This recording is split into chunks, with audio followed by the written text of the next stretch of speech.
د بېنظیرې انکم سپورټ پروګرام روپۍ چې دي هغه راغلي دي خو اکثر ځینې کسان ته دغه روپۍ چې دي دا کمې میلاویږي یا کم دکاندار ورکوي یا کم دفتر والا دا روپۍ ورکوي نو که 9000 راغلي نو هغه ته اکثر 1500 یا 1000 روپۍ چې دي دا ترې کټ کوي یا ځینې کسان یې لاړ شي نو هغه ورته وایي زموږ هغه 9000 روپۍ راکړه یا هغه 2000 روپۍ راکړه خو دا د هر سړي دغه روپۍ نه ځینې کسان ته چې دی د روپۍ سیوا میلاویږي چې تاسو داسې ووایئ نو هغه باقي روپۍ چې دي ستاسو نو هغه کس چې دی دا ونیسي نننۍ ویډیو چې دا هغه زموږ د دې په باره کې ده د هغې لپاره چې دی ویډیو به پوره ګورئ یو لایک شیر کمنټ چې دی ویډیو له به لازم ورکوئ بل دا ویډیو معلوماتي ده او د غریبانو دپاره ده نو مخکې شیر کړئ چې نورو غریبانو ته هم ورورسي که کومو کسانو ته پته نه نو د بېنظیر روپۍ راغلي دي او تاسو خپلې روپۍ چې دي هغه راغستی شئ خو او د هغې نه مخکې چې راغلی و هغه 2000 روپۍ دې ځل چې کوم قسط راغلی دی نو هغه 9000 روپۍ دي نو که تاسو خپلې روپۍ راغلي نو تاسو به 9000 روپۍ چې دي دا به راغلی خو په ځینې ځایونو کې چې دی د دې نه روپۍ کټ کوي نو روپۍ چې کټ کوي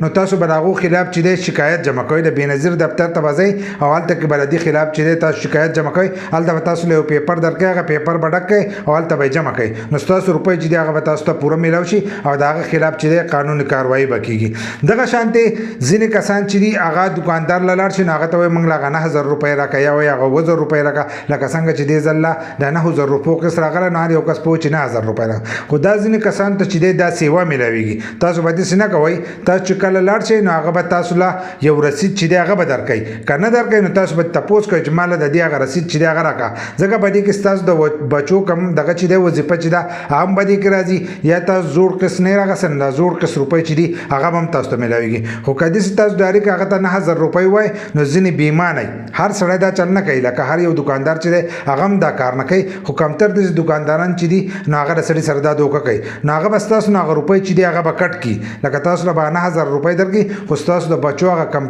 دغه چې دی وظیفه چې ده هغه به راته هم میلاو نه شي یا که تاسو زوړ قسط نه یې راغستی او هغه ورسره هم راغلی نو هغه به هم تاسو له در نه کوي د دې لپاره به تاسو رسید رالی په رسید کې چې کمې روپۍ لیکلي نو هغه روپۍ چې دي هغه به تاسو راغلی نو دغه معلوماتو ځکه زیاتکر کسان د دې په باره کې تپوس کوي وایي زموږ نه چې دی فلاني ځای کې روپۍ کټ کړې نو د هغې خلاف چې دی تاسو به خپل تحصیل دفتر ته ځئ د بېنظیرۍ او هلته کې به تاسو د شکایت جمع کوئ نو ستاسو روپۍ چې دي هغه به تاسو ته پوره میلاویږي لکه تاسو له به هغه روپۍ چې دي پوره درکړئ د هغه خلاف چې دی قانوني کاروایي به کېږي بل دا چې کم کسان روپۍ راغلی نو تاسو به خپل رسید چې دی هغه به لازم راغلی چې رسید راغستو نو تاسو ته په هغې کې د روپو پته لګي چې دومره روپۍ دی زموږ نو تاسو به هغه روپۍ دکاندار حقه درکوي چې د هغې نه کمې درکوي نو تاسو به د هغه خلاف چې دی دغه شکایت چې دی هغه به جمع کوئ که ویډیو مو خوښه شوي نو یو لایک شیر کمنټ چې دی دې ویډیو له لازم ورکړه داسې نور ویډیوګانو لپاره زموږ د فیسبوک پیج هم د ځان سره فالو کړئ او یوټیوب چینل چې دی هغه هم د ځان سره سبسکرایب کړئ